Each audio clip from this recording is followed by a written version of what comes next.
Magandang araw mga kaibigan. Bigyan natin ng reaction opinion ngayon itong pagbaliktad ng apat sa Brave 18 Marines. Binabawi na nila ang kanilang naunang testimonya na napilit lang daw sila, napangakuan ng kung ano-ano na hindi naman natupad ang mga pangako.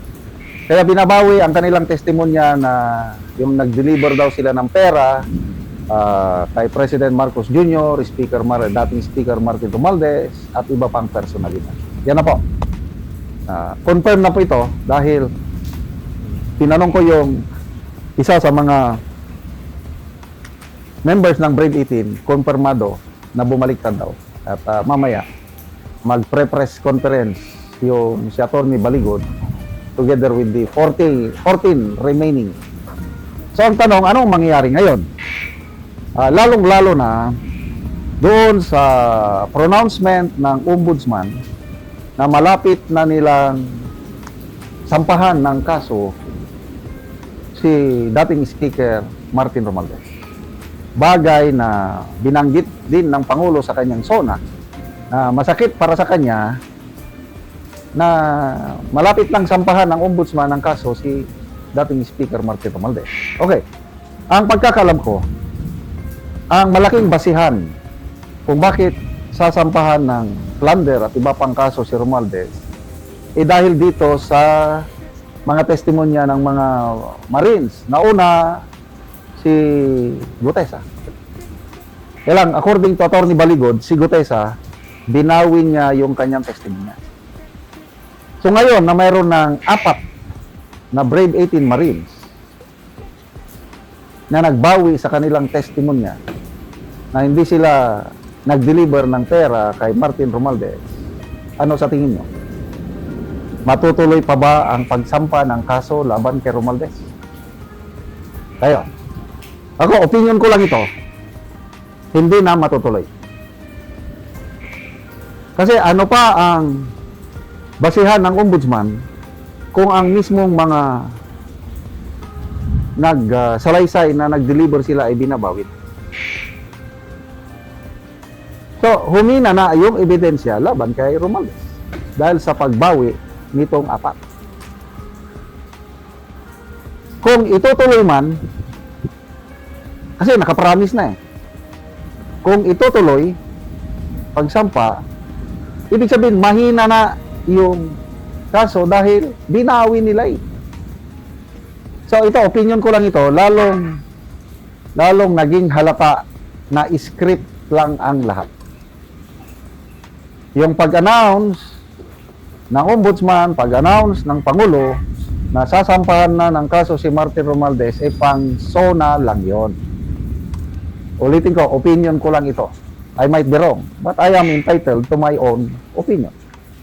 Pang SONA lang para yung paniningil ng taong bayan sa kanyang payag na mahiya naman kayo.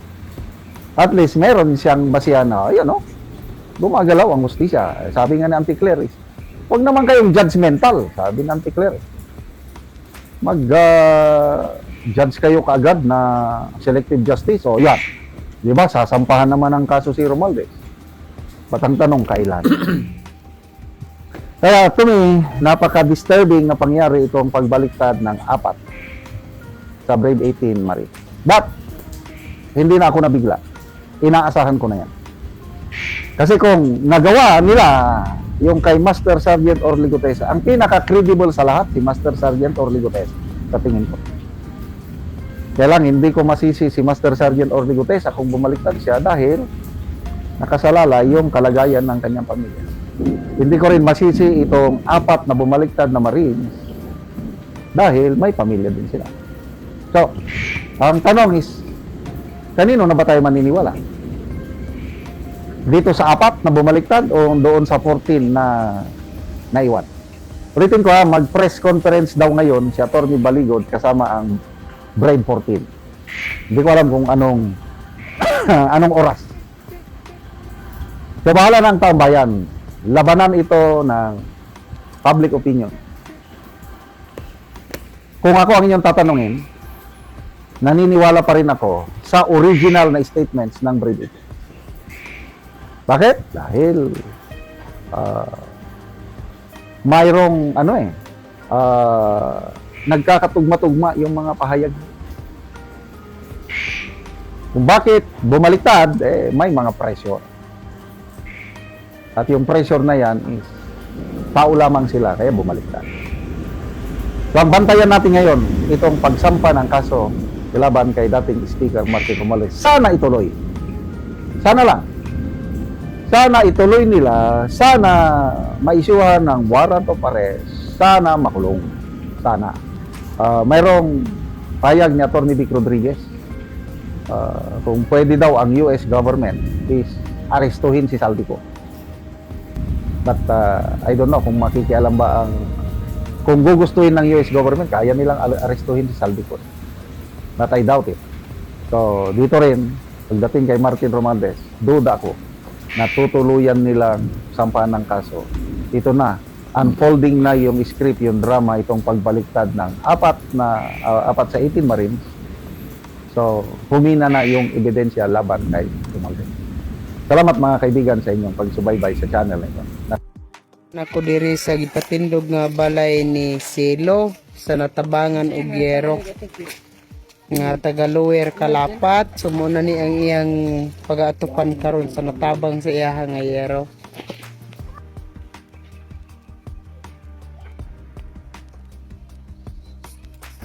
So mo na ni ang Yero nga gitabang nga iatop karon.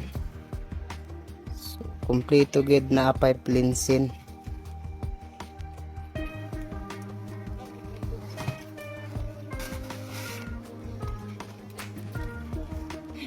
Yang idunig ka maama.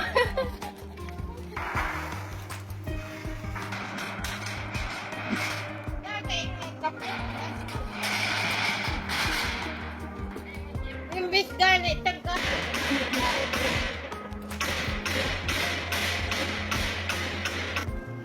Gabi ay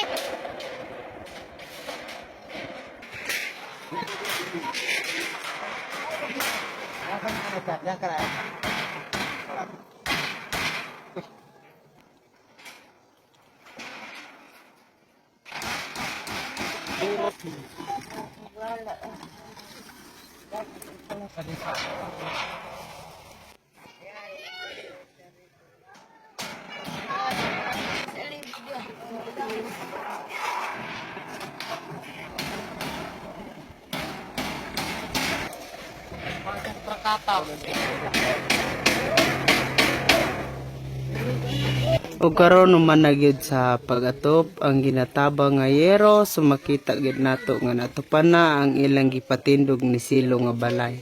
at sa Ginoo nga naka